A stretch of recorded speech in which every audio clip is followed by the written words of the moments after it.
नमस्कार।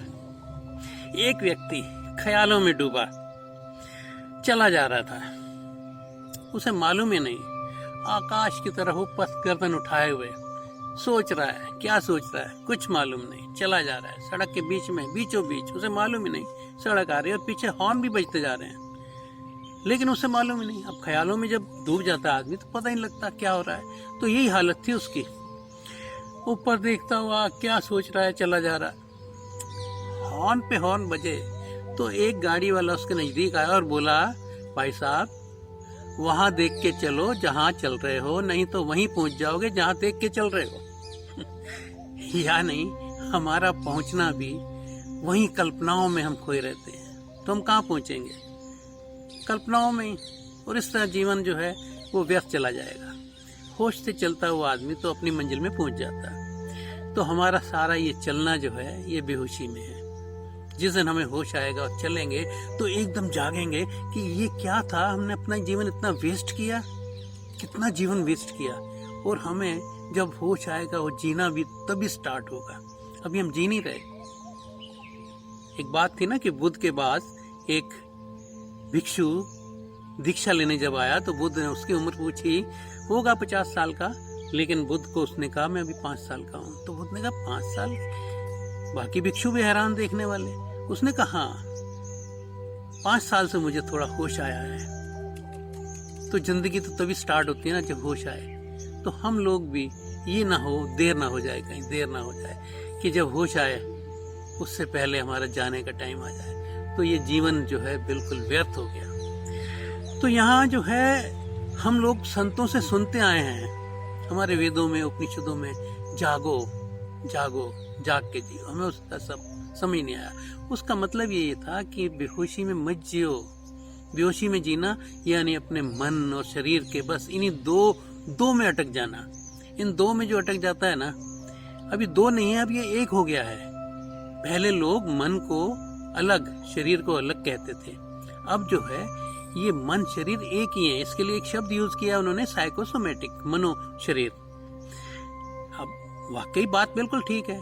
आपका अगर मन जो है वो उलझा हुआ है, जैसे वो देख रहा था ना आकाश की तरफ, ऐसे ही आप सोच रहे हैं, बैठ रहे हैं, देख रहे हैं, कोई आपका फोन भी आता है, दोस्त भी आता है कि चल पिक्चर लगी चलते हैं, या चल वहाँ पार्टी में चलते हैं।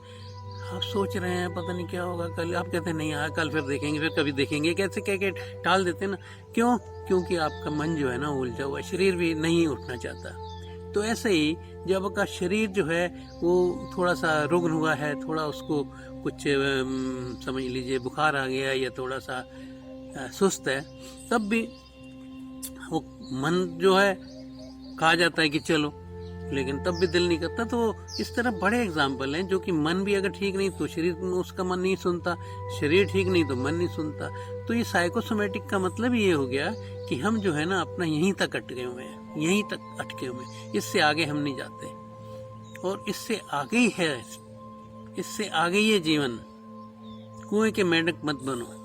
कुएं के मेंढक ने तो बस इतना ही जान लिया था, बस इससे आगे है ही नहीं। जिस वक्त समुन्द्र की मछली आगे उसको बताती है कि ये कुछ भी नहीं है, तू आगे चल तो सही, देख तो सही।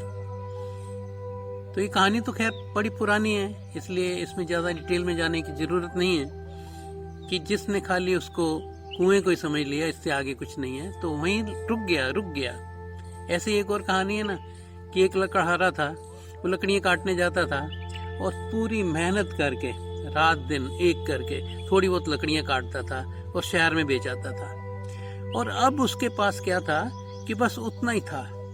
सुबह मेहनत की, रात को मुश्किल से दाल रोटी खाई, इतना ही जीवन था। तो संत जो बैठा हुआ था उसने एक दो दफा उसे बुलाया भी। उसे बोला कि भाई तू थोड़ा सा आगे चल। उसने कहा आगे क्या है? उसने कहा जा तो सही आगे। चला गया आगे।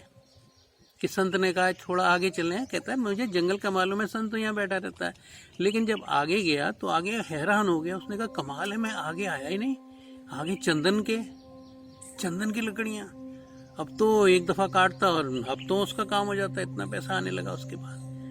फिर जब वो कभी संत उसको दिखा तो संत ने बोला और आगे नहीं जाएगा, और आगे नहीं जाएगा। उसने कहा अब जरूरत क्या है? वो कहता आगे जाके तो देख। आगे जाता है तो इस तरह ये कहानी चलती है कि आखिर उसे डायमंड तक मिल जाते हैं और आगे चल के वो तो संत के पांव पड़ जाता है कि आपको मालूम है कि ये डायमंड है और आप यहीं बैठे रहते हैं, आपको सब मालूम है और मैं तो यही पूछने आता हूँ, आपके पास अभी आया हूँ कि आप आगे और आगे मैं कहाँ जाऊँ।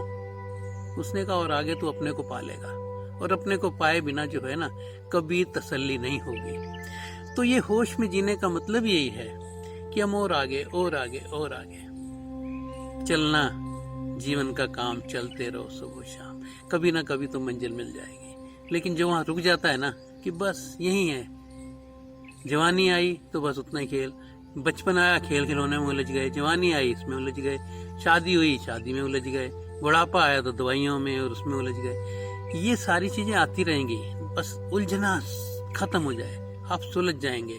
जिस दिन सुलझ जाएंगे उस दिन आप देखेंगे जीवन का सौंदर्य क्या है। जीवन में ये सारी मुसीबतें तो देखो, जब जब राम ने जन्म लिया तब तब पाया बनवास। कोई भी आ जाए, राम आ जाए, कृष्ण आ जाए, कोई आ जाए, आप आ जाओ, यहाँ जीवन दुख है, यहाँ मिलेंगे मिलेंगे। ये नहीं कि दुख में उलझे उलझे बस, आप उलझन भी आपकी सुलझन बन जाएगी, आप सुलझ जाएंगे।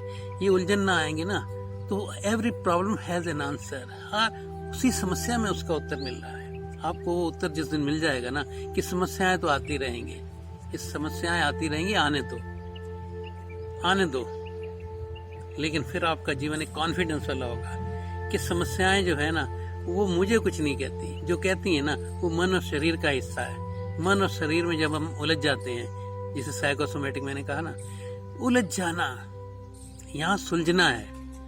जैसे हम सुलझ जाएंगे उस दिन हमें मालूम पड़ेगा। जैसे उस सन्यासी ने कहा ना कि जीवन में अब स्टार्ट हुआ है, एज तो चाहे उसकी 50 साल है लेकिन वो कहता है 5 साल है। ऐसे ही जब आप देखेंगे ना तो आपको लगेगा कहीं और देर ना हो जाए, ऐसा ना हो ना बिना अपने आप को जाने हम चले जाएं, तो व्यर्थ हो गया जाना। और जब आप जानेंगे अपने को, आप देखेंगे कि क्या मस्ती भरा जीवन है, उसका जिया हुआ जीवन अनमोल जीवन है। इस जीवन के आगे तो कुछ है ही नहीं, यही जीवन है। धन्यवाद।